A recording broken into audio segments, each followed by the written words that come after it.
Hello guys, welcome to my new video. तो मैं आ गई हूँ एक नया वीडियो लेकर आपके लिए।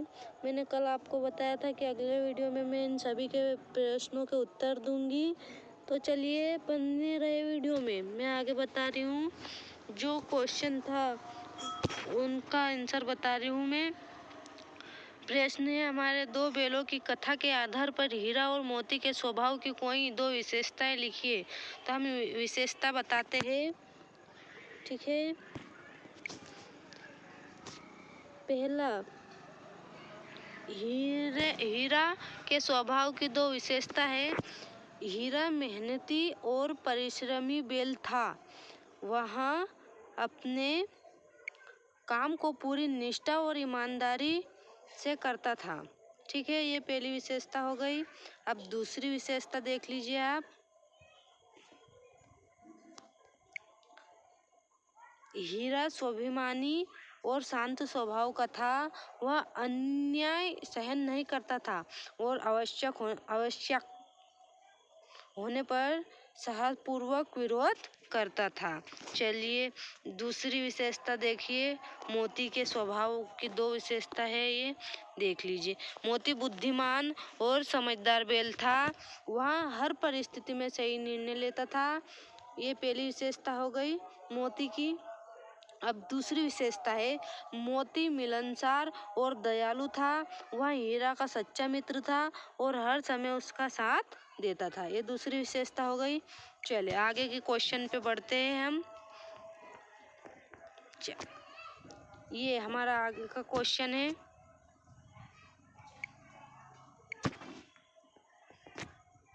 ये हमारा आगे का क्वेश्चन है, ठीक है।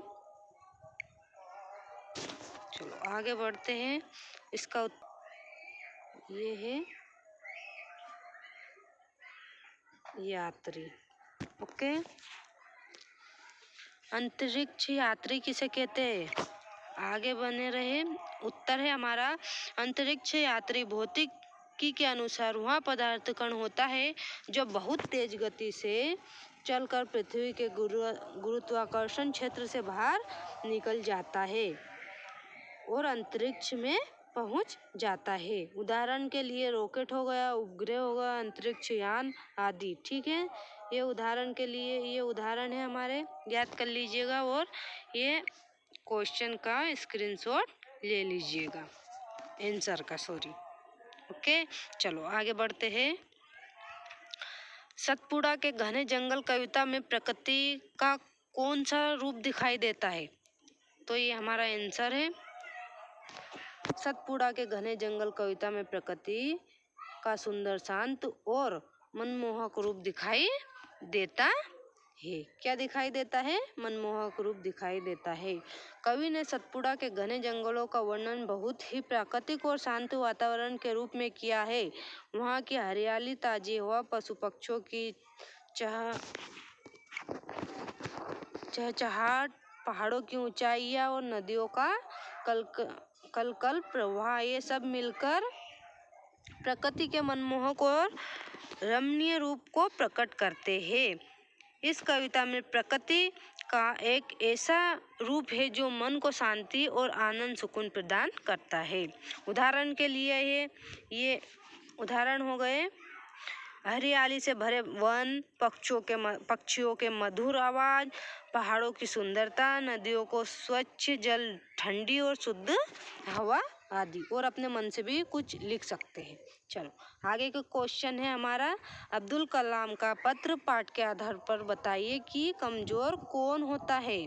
चलिए आगे बताते हैं आंसर। उत्तर है हमारा, अब्दुल कलाम का पत्र पाठ के आधार पर कमजोर वहाँ होता है जो शारीरिक रूप से दुर्बल नहीं बल्कि मन से हार मान लेता है, जो कठिनाइयों से घबरा जाता है, जो अपने लक्ष्यों को पाने के लिए प्रयास करना छोड़ता है, जो नकारात्मक सोच रखता है और आत्मविश्वास की कमी के कारण आगे बढ़ने का साहस नहीं करता है, ठीक है। और आगे है हमारा क्वेश्चन, अर्थात सच्चा कमजोर वही है जिसके भीतर हिम्मत, मेहनत और संकल्प की शक्ति नहीं होती है। उदाहरण के लिए ये उदाहरण है, जो व्यक्ति असफलता से डरकर प्रयास करना छोड़ दे और बहानों में समय गवाए वहाँ कमजोर होता है। तो ये हमारा क्वेश्चन का पूरा आंसर हो जाएगा। आप इसका स्क्रीनशॉट ले लीजिएगा। ठीक है, ये क्वेश्चन का आंसर उदाहरण सहित। चलो आगे बढ़ते हैं। हमारा 10वां क्वेश्चन है, तत्सम शब्द किसे कहते हैं? 2 उदाहरण सहित समझाइए व लिखिए। चलो तत्सम शब्द के बारे में पढ़ते हैं हम। तत्सम शब्द वे शब्द होते हैं जो संस्कृत भाषा से ज़्यादा जो के त्यों बिना किसी परिवर्तन के हिंदी भाषा में आए हैं। इनके रूप, वर्तनी और उच्चारण में कोई बदलाव नहीं होता है। जैसे उदाहरण के लिए हमारा हो जाएगा, ये इतने शब्द है, उदाहरण के लिए देख लीजिएगा। उदाहरण के लिए संस्कृत शब्द ज्ञान, तत्सम शब्द ज्ञान। संस्कृत शब्द में है पुष्प, तत्सम शब्द में है पुष्प। जैसे एक ही समान, मतलब संस्कृत में भी वही और हिंदी में भी वही। तत्सम जैसे हम कुछ भी हो, जैसे ये उदाहरण दिए हैं और अपने को आते हो तो आप अपने मन से भी लिख सकते हैं। चलिए आगे का क्वेश्चन है हमारा प्रश्न 11वां, विलोम शब्द किसे कहते हैं? सदुपयोग का विलोम लिखिए। ठीक है, विलोम शब्द वे शब्द होते हैं जिनके अर्थ एक दूसरे के विपरीत होते हैं। मतलब विलोम का अर्थ होता है उल्टा।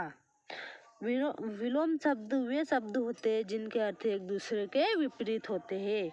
ऐसे शब्द, मैं अपने मन से बता रही हूँ, ऐसे शब्द जिन शब्दों के अर्थ विपरीत या उल्टे होते हैं वे शब्द विलोम शब्द कहलाते हैं।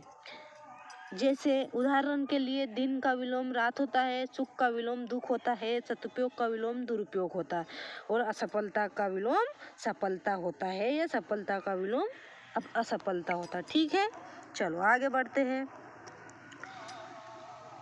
आगे हमारा क्वेश्चन है प्रश्न 12वां, पंडित जसराज की शिक्षा के बारे में बताइए। तो पंडित जसराज की शिक्षा के बारे में हम बता रहे हैं। ये पंडित जसराज की विधिवत संगीत शिक्षा उनके पिता पंडित मोतीलाल जी के सानिध्य में हुई थी। उन्होंने अपने पिता से ही ख्याल, गायन की बारीकियां, रागों की गहराई और संगीत की शुद्धता को सीखा। पिता के साथ रहते हुए उन्होंने बचपन से ही रियाज मतलब क्या होता है? प्रयास। ठीक है, प्रयास, ओके, प्रयास करना शुरू कर दिया था। उनकी लगन, परिश्रम और अनुशासन ने उन्हें एक महान गायक बनाया। उदाहरण के लिए हमारे पास पंडित जसराज की प्रारंभिक शिक्षा उनके पिता पंडित मोतीलाल जी से ही हुई थी। मतलब जो भी पंडित जसराज ने सीखा था वो अपने पिता से ही सीखा था। जो शिक्षा उनने ग्रहण की थी वो अपने पिता से ग्रहण की थी। चलो आगे बढ़ते हैं हम।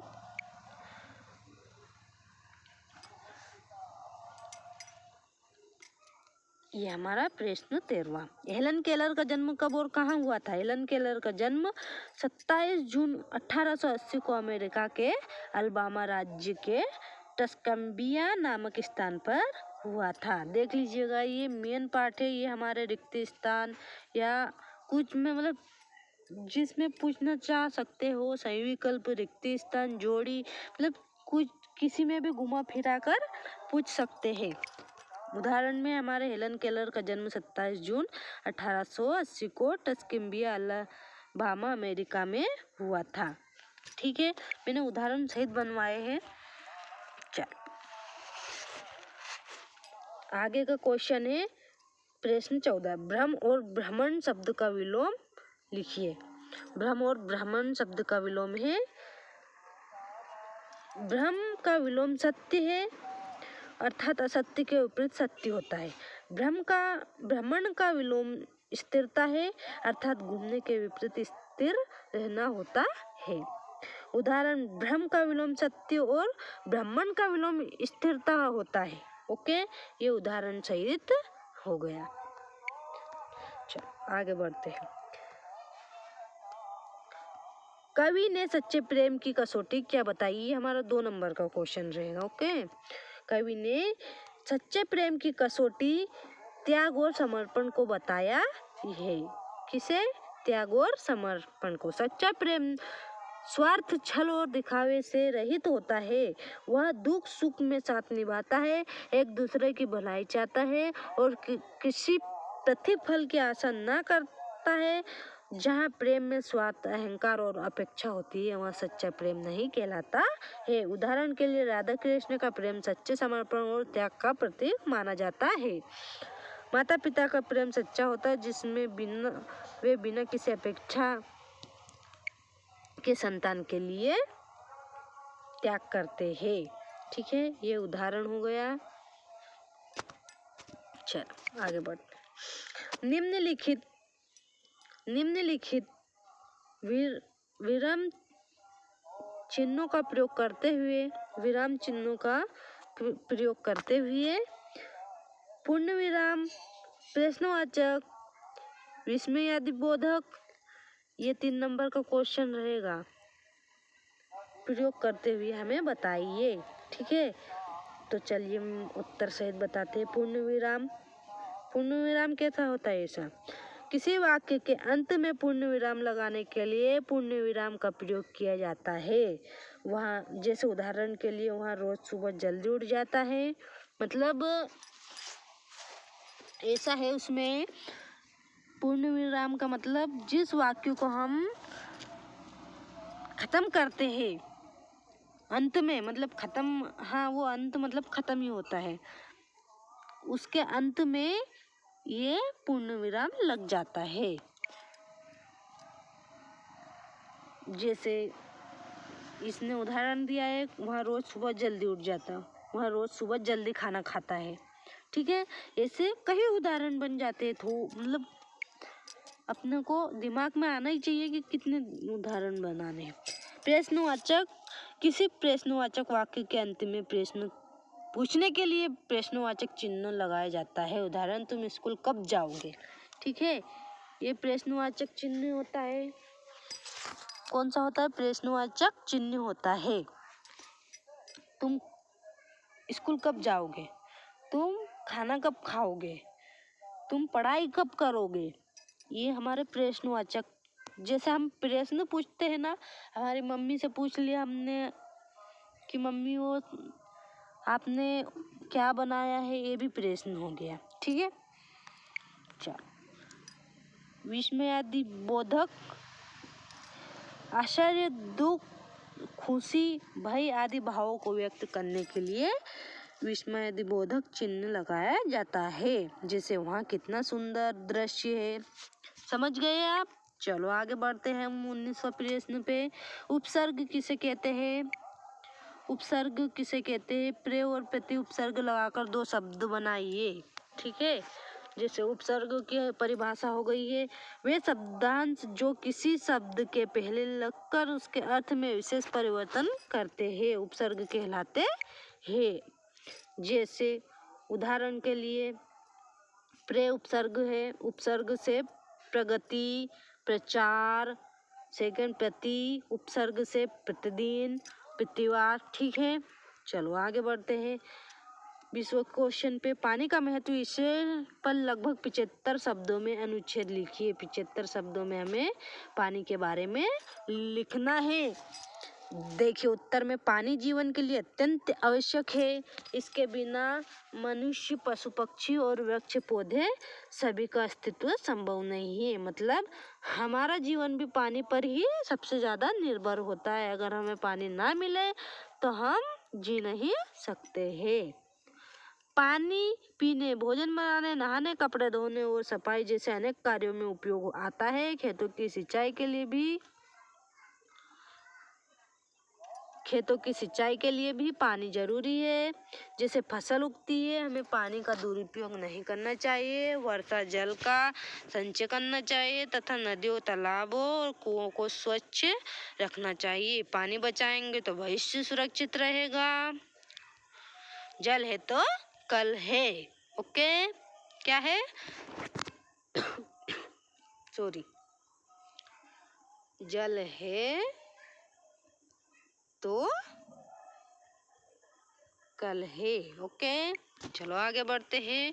प्रश्न 21वां, निम्नलिखित अपठित गद्यांश को पढ़कर पूछे गए प्रश्नों के उत्तर लिखिए। तो परिश्रम मनुष्य के जीवन की सफलता का आधार है। ये हमारा गद्यांश दिया है, इसमें से प्रश्न पूछे हैं तो इसमें से ही अपने को उत्तर देने।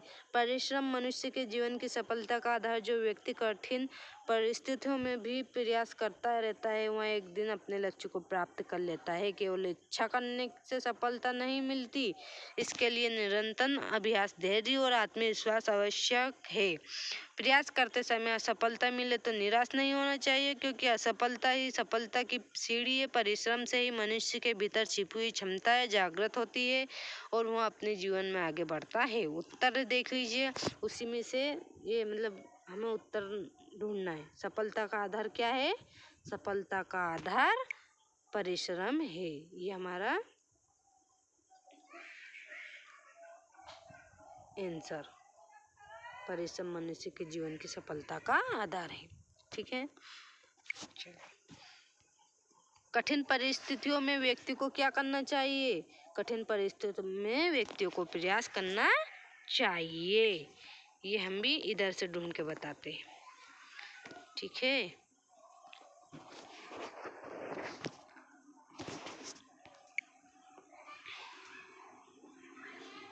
ये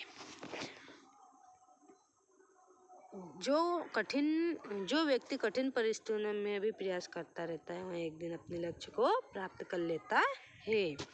चलो आगे, आप अपने हिसाब से क्वेश्चन ढूंढ लीजिएगा। सफलता के लिए किन गुणों की आवश्यकता है? सफलता के लिए निरंतर अभ्यास, धैर्य और आत्मविश्वास की आवश्यकता होती है। सफलता का विलोम लिखिए। सफलता का विलोम असफलता होता है। चलो, प्रश्न 22वां, इसमें हमें 3 दिन के अवकाश हेतु प्रार्थना पत्र लिखना है। तो ये तो हर बच्चों को मालूम होना चाहिए। ये तो हमें पहले से ही मालूम है कि कैसी लिखनी, कैसी नहीं लिखनी है। चलो आगे ये पढ़ लीजिएगा, मैं बता। सेवा में प्राचार्य महोदय शासकीय उच्चतर माध्यमिक विद्यालय, स्थान हमें यहाँ अपना स्थान लिखना है, कौन सी स्कूल है। विषय 3 दिन के अवकाश हेतु आवेदन पत्र, कितने दिन की छुट्टी लेना है हमें वो भी लिखना है। महोदय, सविनय निवेदन है कि मुझे पारिवारिक कारणों से दिनांक 25 मई से 2025 से 27 मई, मतलब आप अपने हिसाब से दिनांक या दिन लिख सकते हैं। 3 दिन या 4 दिन, कितने भी, अवकाश की आवश्यकता है। अतः आपसे विनम्र निवेदन है कि मुझे 3 दिन के अवकाश प्रदान करे, तो आपकी महान कृपा होगी। ये मेरे मन से लिख दिया मैंने ना।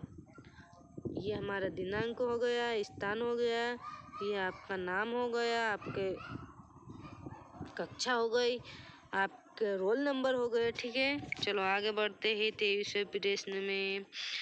ये हमारा लास्ट है, इसके बारे में हम बता ही देती हूँ। चलो, निम्नलिखित में से किसी एक विषय पर रूपरेखा सहित सारगर्भित निबंध लिखिए। मैं इनमें से ये सब आते हैं तो एक नए ट्राई करते। आदर्श मित्र इसके बारे में लिखते। चलो, निम्नलिखित में से एक विषय पर निबंध लिखिए। तो मैं आदर्श मित्र के बारे में लिखना चाहती हूँ। आदर्श मित्र के बारे में बता देती हूँ, आप अपने हिसाब से डेफिनेशन लगा सकते हैं आदर्श मित्र के बारे में। आदर्श मित्र कैसा होता है, मतलब कुछ भी। आदर्श मित्र वहाँ होता है जो हमारे सुख दुख में सदा हमारे साथ खड़ा रहता है। वहाँ केवल मनोरंजन का साधन नहीं होता है, बल्कि वहाँ हमारे जीवन का मार्गदर्शक और शुभचिंतक भी होता है। सच्चे मित्र वही है जो हमारे अच्छाइयों की सराहना करे और हमारी गलतियों पर सच्ची सलाह दे। वह हमें गलत रास्ते पर जाने से रोके और सही मार्ग दिखाए। ऐसे मित्र पर हमें हर परिस्थितियों में विश्वास करना चाहिए। ये हमारे सच्चे मित्र की परिभाषा है। ठीक है। आदर्श मित्र सत्यवादी, ईमानदार, निस्वार्थी और विश्वसनीय होता है। हमारे रहस्यों को सुरक्षित रखता है, हमारा अपमान नहीं करता है, वह कभी स्वार्थवश हमारा उपयोग नहीं करता है, बल्कि हमारी भलाई चाहता है। वह हमारे मनोबल को बढ़ाता है और कठिन समय में साहस देता है। ऐसा मित्र हमें अच्छे कार्यों के लिए प्रेरित करता है और बुरी आदतों से दूर रखता है। ठीक है। मित्रता एक पवित्र संबंध है जिससे धन या लाभ से नहीं तोला जा सकता। सच्चे मित्र के लिए जाति, धर्म, ब्राह्मण, रूप या धन दौलत का कोई महत्व नहीं होता है। वह हमारे विचारों और स्वभावों को समझता है और हमें वैसे ही स्वीकार करता है जैसे हम हैं। हमें भी मित्र के प्रति सच्चा, निष्ठावान और सहयोगी होना चाहिए। जैसा हमारा मित्र हमारे साथ रहता है वैसे ही हमें हमारे मित्र का भी साथ देना चाहिए। हमारा मित्र जितना हमारा साथ देगा उतना हमें भी देना चाहिए, उससे 2 गुना कर दो उसके लिए। ठीक है। मित्रता में विश्वास, प्रेम, त्याग और सम्मान होना आवश्यक होता है। संक्षेप में आदर्श मित्र जीवन के अमूल्य धरोहर जिसके साथ हमारा जीवन सरल, सुखमय और सफल बनता है। इसलिए हमें अच्छे मित्र चुनने चाहिए और मित्रता को सदैव निभाना चाहिए। मित्र हमें ऐसे ही रखने